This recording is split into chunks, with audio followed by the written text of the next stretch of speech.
बिस्मिल्लाहिर्रहमानिर्रहीम। अस्सलाम वालेकुम स्टूडेंट्स, मैं हूं वाजिद अली कंबो, आपका chemistry teacher. Student second year chemistry chapter 11 और आज हम आगाज करते हैं फिनोल। आज इस लेक्चर में स्टूडेंट हम फिनोल, प्रेपरेशन ऑफ फिनोल और फिर फिजिकल प्रॉपर्टीज ऑफ फिनोल इसको डिस्कस करेंगे। तो ये हम आगाज करते हैं। माय डियर स्टूडेंट, ये जो हमारा चैप्टर 11 है ना, इसमें हम अल्कोहल्स को, फिनोल्स और ईथर्स इनको स्टडी करते हैं। फिनोल्स क्या हैं, पहले इसकी डेफिनेशन को देखें। Aromatic compounds which contain one or more hydroxyl groups directly attached with carbon of benzene ring are called phenol. यानी पहली बात क्या आ गई कि फिनोल्स आर एरोमेटिक कंपाउंड्स। इसमें क्या होता है, एक या एक से ज्यादा हाइड्रोक्सिल ग्रुप बेंजीन रिंग में कार्बन के साथ अटैच होते हैं। आप इस बात को जरा समझिए, मैं कहना क्या चाहता हूं। माय डियर स्टूडेंट, ये मेरे पास ना बेंजीन रिंग है। आप इसमें देखेंगे यू हैव 6 कार्बन और हर कार्बन के साथ एक हाइड्रोजन है। आप एक काम करें, आप एक हाइड्रोजन की जगह पे OH ग्रुप ले आए, हाइड्रोक्सिल ग्रुप ले आए। अब हुआ क्या, अब आपके पास ये जो प्रोडक्ट बना, यानी ये जो डेरिवेटिव ऑफ बेंजीन बना, इसमें ये जो OH ग्रुप है, हाइड्रोक्सिल ग्रुप है, ये बेंजीन रिंग के कार्बन के साथ डायरेक्टली अटैच है। This one is the phenol. इसके बरक्स ये मेरे पास बेंजीन है, बेंजीन के ऊपर ये CH2 ग्रुप है। अब CH2 ग्रुप के साथ OH लगा हुआ है। अब इसमें अगर आप देखेंगे ना, it has the hydroxyl group, OH group, it has the benzene ring, लेकिन OH ग्रुप बेंजीन रिंग के कार्बन के साथ डायरेक्टली अटैच नहीं है। अब इसमें क्या है, इसमें जो OH है वो CH2 उस कार्बन के साथ अटैच है। तो ये वाला जो है, this is not a phenol, this one is benzyl alcohol. और ये मेरे पास जो है, जिसमें OH ग्रुप बेंजीन रिंग के कार्बन के साथ डायरेक्टली अटैच हो, that is called the phenol. अब इसमें एक OH भी बेंजीन रिंग के कार्बन के साथ अटैच हो सकता है, 2 भी हो सकते हैं, 3 भी हो सकते हैं। तो all these are called phenols. My dear student, phenol की जो सिंपलेस्ट एग्जांपल ऑफ फिनोल, जिसमें ये बेंजीन रिंग और उसमें इस कार्बन के साथ OH, this one is called phenol. बड़ा interesting point, this one is called phenol. अब ऊपर मैंने क्या कहा, ऊपर मैंने कहा, जो समझाया आपको, मैंने कहा phenols these are organic compounds. जब ऑर्गेनिक कंपाउंड्स, वो ऑर्गेनिक कंपाउंड्स जिनमें OH group directly benzene carbon के साथ अटैच हो, उन ऑर्गेनिक कंपाउंड्स को हमने फिनोल्स कहा। यहां मैंने इसको भी फिनोल कह दिया। क्यों, ऐसा क्यों किया? माय डियर स्टूडेंट, ये वाला जो कंपाउंड है ना, ये इसका नाम, यानी फिनोल एक कंपाउंड का नाम भी है और फिनोल एक क्लास ऑफ कंपाउंड्स भी है।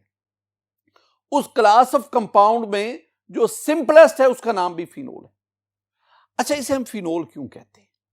इसको हम फिनोल इसलिए कहते हैं क्योंकि इन द पास्ट जो ग्रीक लैंग्वेज में एक लफ्ज है phene, it was use for benzene. माजी में ना बेंजीन को फीन कहते थे, फीन। और ये जो OH ग्रुप है, हाइड्रोक्सिल ग्रुप है, हम इसे क्या कहते हैं, ओल। तो बेंजीन, ये वाला, ये बेंजीन जिसे हमने फीन का, ये फीन, ये ओल, तो फीनोल यानी हाइड्रोक्सी बेंजीन,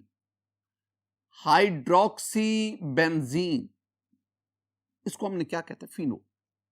तो phenol, Fin was the oldest name of benzene and OH for ol। तो फीन और ओल, आई मीन बेंजीन के ऊपर जब हाइड्रोक्सी ग्रुप लगे तो ओल, and that is called the phenol. हम इसको यूं भी लिखते हैं, इसको हम C6, ये वाला H5, C6H5OH, यानी ये भी फिनोल है। This one is the molecular formula of phenol. Phenol is also called carbolic acid, हम इसे कार्बोलिक एसिड भी कहते हैं। ये जो मैंने लिखा है कार्बोलिक एसिड, ये बताता है कि phenol has the acidic nature. और ये जो कार्बोलिक एसिड मैंने लिखा है ना, ये अक्सर एमसीक्यू पूछा जाता है। ये याद रखना है आपने कि carbolic acid is the other name of which of the following compound. तो carbolic acid is the other name of phenol, ये फिनोल का दूसरा नाम है। माय डियर स्टूडेंट, ये बात, एक और भी मैं बात बताता चलूं। ये पहले डिस्कस हुआ है, शायद आप आज मेरी इस बात को ज्यादा बेहतर अंदाज में समझ सकें। ये मेरे पास बेंजीन है, 6 कार्बन 6 हाइड्रोजन, C6H6। अब बेंजीन जिसका पुराना नाम फीन था, फीन, बेंजीन में से ना किसी कार्बन से एक हाइड्रोजन निकाल दे। अब ये जो आपके पास प्रोडक्ट बनेगा ना, एक जो आपके पास ग्रुप बनेगा, अब इस ग्रुप को हम कहते हैं फिनाइल, बेंजाइल नहीं कहते। बात स्टूडेंट बोला क्या कहते हैं, वो कहते हैं जी ये अल्केन है ना, अल्केन से हाइड्रोजन निकालें अल्काइल बना, यानी मीथेन से हाइड्रोजन निकालें मिथाइल बना, इथेन से हाइड्रोजन निकालें इथाइल बना। इसी तरह अगर बेंजीन से हाइड्रोजन रिमूव करवाएं तो बेंजाइल बनना चाहिए। नहीं, बेंजीन से हाइड्रोजन रिमूव करवाएंगे बेंजाइल नहीं बनता, बेंजीन से हाइड्रोजन रिमूव करवाएंगे फिनाइल बनता है। ये जो C6H5 बॉन्ड है, this one is called phenyl. Benzyl कब बनता है? हाँ, अगर आप टोल्यूइन लेना, यानी बेंजीन के ऊपर मिथाइल ग्रुप, टोल्यूइन से एक हाइड्रोजन निकालें, कौन सा हाइड्रोजन? मिथाइल ग्रुप का हाइड्रोजन, तो आपके पास प्रोडक्ट बनेगा, जो आपके पास ग्रुप हासिल होगा, दैट इज कॉल्ड बेंजाइल। ये बुनियादी बातें जो आपने सीखी। माय डियर स्टूडेंट, फिनोल, अब मैं ना चैप्टर का अगला हिस्सा, मैं जब भी फिनोल की बात करूंगा ना, तो फिनोल से मेरी मुराद ये क्लास ऑफ कंपाउंड नहीं होगी। जब मैं लफ्ज फिनोल अब यूज करूंगा ना, तो फिनोल से मेरी मुराद क्या होगी? Carbolic acid. फिनोल से मेरी मुराद क्या होगी? C6H5OH। तो अब मैं चैप्टर के अगले हिस्से में जब फिनोल बोलूंगा तो उससे मेरी मुराद यही होगी। My dear student, phenol was first obtained from coal tar by Runge in 1834। Runge, he was a scientist. Runge ने सबसे पहले फिनोल को कोल तार से हासिल किया था। जब हमने कोल तार के डिस्कस किया था तो मैंने कहा था कि कोल तार, it contains more than 215 aromatic compounds, and including those compounds for benzene, phenol, and many other organic. So mostly aromatic compounds, they are present in coal tar and they are obtained from coal tar. One of those aromatic compounds is the phenol. It was obtained from coal tar in 1834. My dear student, एक और भी मैं चीज आपको, अब मैं phenols की classification की बात करता, I mean classification of phenols. Phenols, पहली तो बात हो गई ना कि जब बेंजीन के ऊपर एक OH आएगा, हम इसका जो नेम है, हम इसे हाइड्रोक्सी बेंजीन भी कह सकते, हम इसे फिनोल भी कहेंगे, हम इसे कार्बोलिक एसिड भी कहते हैं। लेकिन माय डियर स्टूडेंट, अगर बेंजीन के ऊपर 2 OH ग्रुप आ जाए, 2 हाइड्रोक्सिल ग्रुप आ जाए, अगर दूसरा हाइड्रोक्सिल ग्रुप आर्थो पोजीशन पे आए, अगर दूसरा हाइड्रोक्सिल ग्रुप मेटा पे आए, अगर दूसरा हाइड्रोक्सिल ग्रुप पैरा पे आए, अब ये डाइहाइड्रिक फिनोल्स बन गए। अब इनको हम क्या कहेंगे? ये जो पहले वाला ना, इसको हम कहेंगे 1,2-डाइहाइड्रोक्सी बेंजीन। ये इसका यूपिक नेम है, one two dihydroxy benzene. This one is called catechol. अब ये जो दूसरा है जिसमें OH ग्रुप मेटा पोजीशन पे है, this one is called one three dihydroxy benzene या मेटा हाइड्रोक्सी बेंजीन भी आप इसे कह सकते हैं। And its common name is resorcinol. The third one is, this one is called one four dihydroxy benzene. This one is also called para dihydroxy benzene. और इसका जो कॉमन नेम आपके पास आएगा, दैट इज हाइड्रोक्यूनो। ये मेरे पास ये वो फिनोल्स हैं जिसमें 2 OH ग्रुप है। स्टूडेंट, एक और बात, अगर मैं बेंजीन के ऊपर एक OH ग्रुप लगाऊं, ये फिनोल बन गया, लेकिन साथ ही अगर मैं मिथाइल ग्रुप लगाऊं, ये मिथाइल ग्रुप मैं 3 पोजीशन पे लगा सकता हूं, आर्थो पे, मेटा पे, पैरा पे। अगर मैं आर्थो पोजीशन पे दूसरा मिथाइल ग्रुप लाऊं, this one is called 2 methyl phenol, 2 methyl phenol, this one is also called, क्या इसे कहेंगे, आर्थोक्रिसोल, कॉमन नेम इज आर्थोक्रिसोल। लेकिन अगर दूसरा मिथाइल ग्रुप मेटा पोजीशन पे आए तो हम इसे कहेंगे 3 hydroxy phenol, 3 methyl phenol, and its common name is yes metacresol. और इस तरह ये आपके पास अगर आप पैरा पोजीशन पे मिथाइल ग्रुप लगाएं तो this one is called 4 methyl phenol, and this one is also called paracresol. My dear student, अब हम ना प्रेपरेशन ऑफ फिनोल की तरफ आते हैं। फिनोल की प्रेपरेशन के कई मेथड्स हैं। हमारी जो बुक है, हमारी जो टेक्स्ट बुक है, उसमें 2 मेथड्स दिए गए। पहला क्या है, पहला मेथड आपके from chlorobenzene, from chloro, this one is called Dow's method. This method were first of all introduced by a German analytical chemist Dow's, उसी के नाम पे हम इसे डाव्स मेथड कहते हैं। माय डियर स्टूडेंट, ये जो डाव्स मेथड है, दिस वन इज, मैं यहां पे लिखता जाऊंगा कि this one is very very important, ये बहुत अहम है, एग्जामिनेशन इंपॉर्टेंट। आप इसमें क्या करते हैं, आप इसमें क्लोरोबेंजीन की हाइड्रोलिसिस करते हैं। ये मैं लिख देता हूं, फिर मैं इसका मतलब भी आपको बताता हूं। आप इसमें क्या करते हैं, आप इसमें हाइड्रोलिसिस ऑफ क्लोरोबेंजीन, इसके मानी आपने समझने की, इसका मतलब क्या है। My dear student, this one is the chlorobenzene, ये आपके पास है क्लोरोबेंजीन।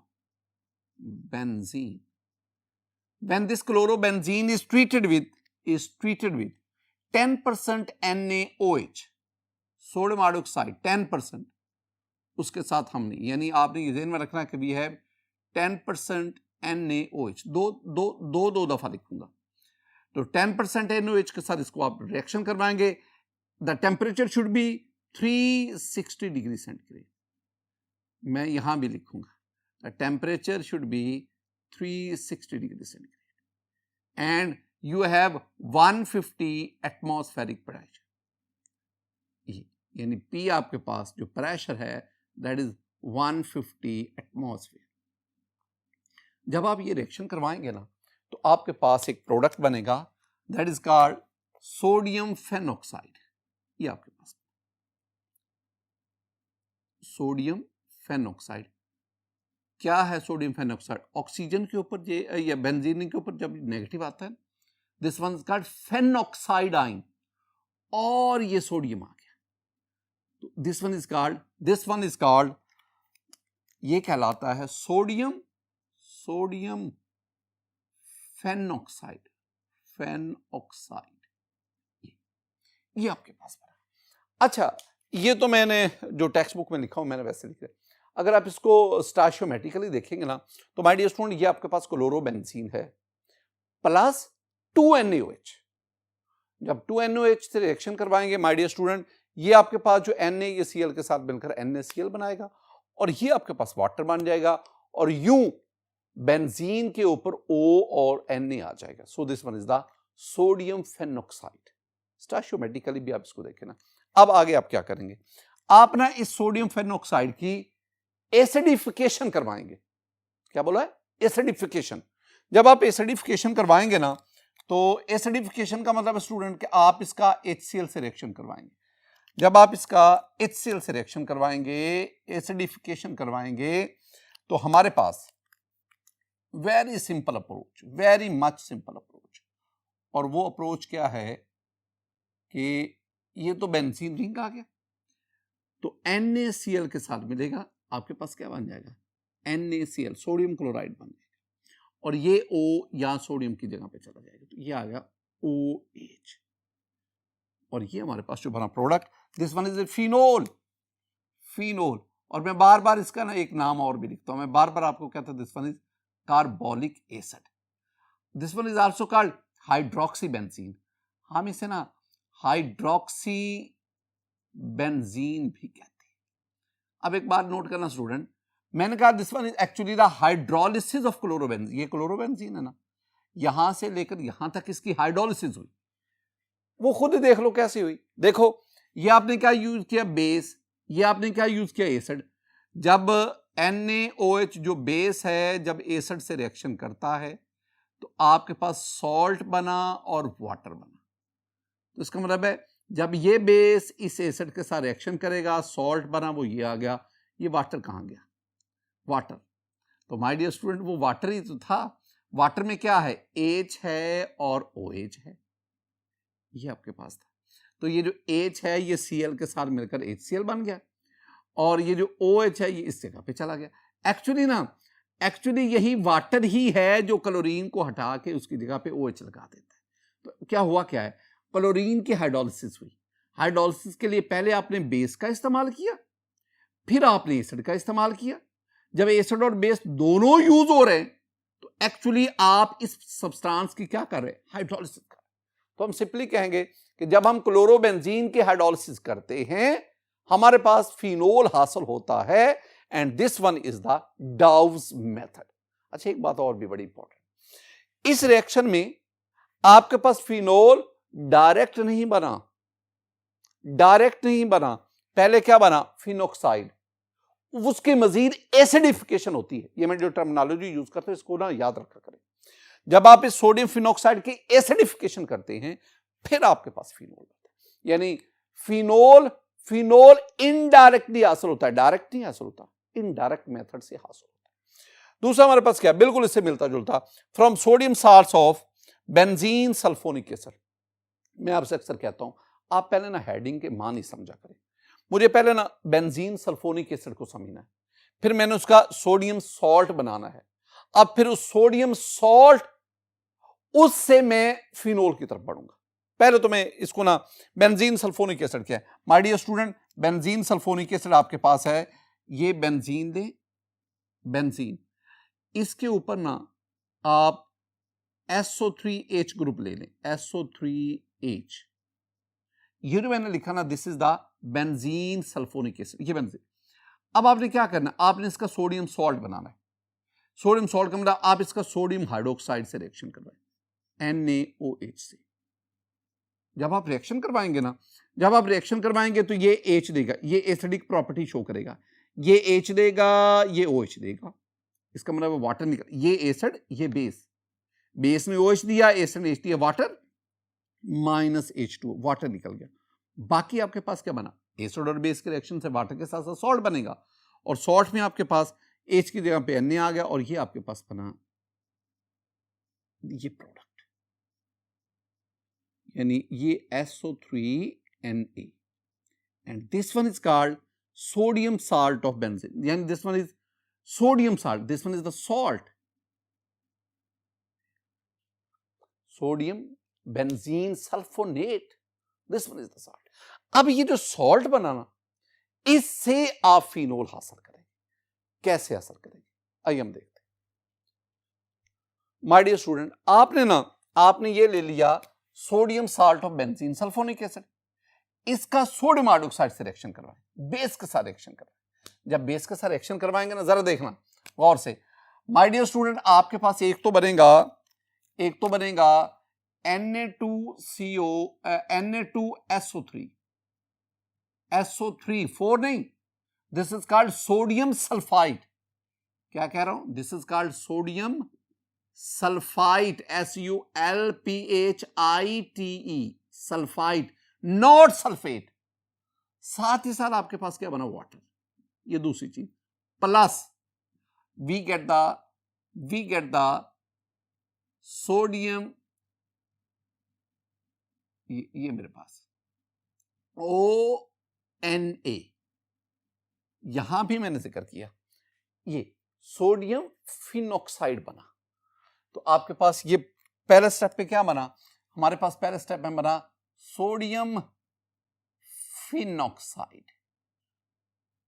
ऑक्साइड। अब दोबारा सुन लो, आपने ये क्या लिया? This one is the sodium salt of benzene sulphonic acid. ये क्या है? ये बेस है। कंडीशन भी, टेम्परेचर भी पता नहीं। My dear student, this reaction is carried out at 320 degree centigrade, 320 degree. This reaction is carried out 360 degrees centigrade. This reaction is carried according to our book at 320 degrees centigrade. Sodium phenoxide बना, ये बन गया sodium phenoxide. अब sodium phenoxide से phenol कैसे लेना है? तो ये आप उसकी सोडियम फिनॉक्साइड की क्या करवाएं, एसिडिफिकेशन। ये सोडियम फिनॉक्साइड बना ये वाला, तो आप इसका HCl से एसिडिफिकेशन करवाएं। बिल्कुल यही स्टेप उठा के नीचे लिख दो। तो जब आप ये रिएक्शन करवाएंगे माय डियर स्टूडेंट, ये सोडियम क्लोरीन से मिलेगा, NaCl बना और सोडियम की जगह पे H चला गया और यूं आपके पास फिनोल हासिल हुआ। ये आपके पास फिनोल हासिल हुआ, OH और साथ आपके पास NaCl। मैं आपको समझाने के लिए मैं इस टर्म को करता हूं कि आप इसकी सोडियम फिनॉक्साइड की एसिडिफिकेशन करवाएं, तो फिर आपके पास ये प्रोडक्ट बनेगा। This product is phenol, this one is carbolic acid, this one is hydroxy benzene. अच्छा एक और भी चीज, वो क्या होता भला क्या है, आपने ये सॉल्ट लेते हैं, ये सॉलिड स्टेट में, सोडियम हाइड्रोक्साइड वो भी सॉलिड स्टेट में। Sodium hydroxide is called alkali, alkali strong base है, वाटर सॉल्युबल बेस है, अल्कली। तो आपने सोडियम फिनॉक्साइड साल्ट और अल्कली सोडियम हाइड्रोक्साइड, वो जो इन दोनों को फ्यूज कर मिक्स करना है, फिर 320 डिग्री सेंटीग्रेड पे इसको हीट करना है। जब आप हीट करेंगे तो आपके पास सोडियम सल्फाइड वाटर और साथ आपके पास सोडियम फिनॉक्साइड हासिल होता है। फिर उस इनका मिक्सचर हासिल होता है, मिक्सचर। उस मिक्सचर का फिर आप HCl से रिएक्शन करवाते हैं। जब HCl से रिएक्शन करवाएंगे तो आपके पास ये प्रोडक्ट बनता है। अब ये फिनोल ये भी सॉलिड है, सोडियम क्लोराइड ये भी सॉलिड है, यानी सोडियम क्लोराइड जो हम ये टेबल साल्ट कहते हैं, ये खाने में इस्तेमाल करते हैं, और फिनोल इज हाईली पॉइजनस, ये तो जहर है एक तरह का। तो अब फिनोल और सोडियम क्लोराइड दोनों सॉलिड्स हैं, दोनों का मिक्सचर हासिल हुआ, दोनों क्रिस्टलाइन सॉलिड है। अब आप उसमें से फिनोल को कैसे सेपरेट करना चाहते हैं, इसके लिए student the phenol is recovered bye steam distillation. Steam distillation, आप इसमें से स्टीम पास करवाएंगे, स्टीम डिस्टिलेशन से फिनोल को सेपरेट करेंगे। वो क्यों जी, अब यहां पे कई बातें हैं। एक, फिनोल का मेल्टिंग बॉइलिंग पॉइंट कम है, NaCl का ज्यादा है। जब आप स्टीम पास करवाएंगे वो फिनोल को अपने साथ ले जाएगी।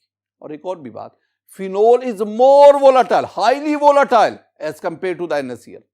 तो हाईली वोलाटिलिटी की वजह से, लो मेल्टिंग पॉइंट की वजह से आप स्टीम डिस्टिलेशन के जरिए फिनोल को सोडियम क्लोराइड से सेपरेट कर लेते हैं। माय डियर स्टूडेंट, ये दो थे हमारे पास method of preparation, Dow's method से और from sodium salt of benzene sulphone, from salt of benzene sulphonic acid, उससे फिजिकल प्रॉपर्टीज ऑफ फिनोल की फिजिकल जो हमारी टेक्स्ट बुक में लिखी, मैं वहीं तक ही महदूद रखूंगा आपको। माय डियर स्टूडेंट, पहली physical property, phenol is a colourless crystalline deliquescent solid. ये कलरलेस है, आप इसको देख सकते हैं, ये कलरलेस है, क्रिस्टलाइन है, डीलैक्विसेंट सॉलिड है, यानी मॉइस्चर अब्सॉर्ब करके लिक्विड में कन्वर्ट हो जाता है, डीलैक्विसेंट है, कलरलेस है, आप इसको देख सकते हैं। It has characteristic phenolic adore, इसकी एक मखसूस स्मेल है, वो फिनोलिक अडोर के नाम से मशहूर है।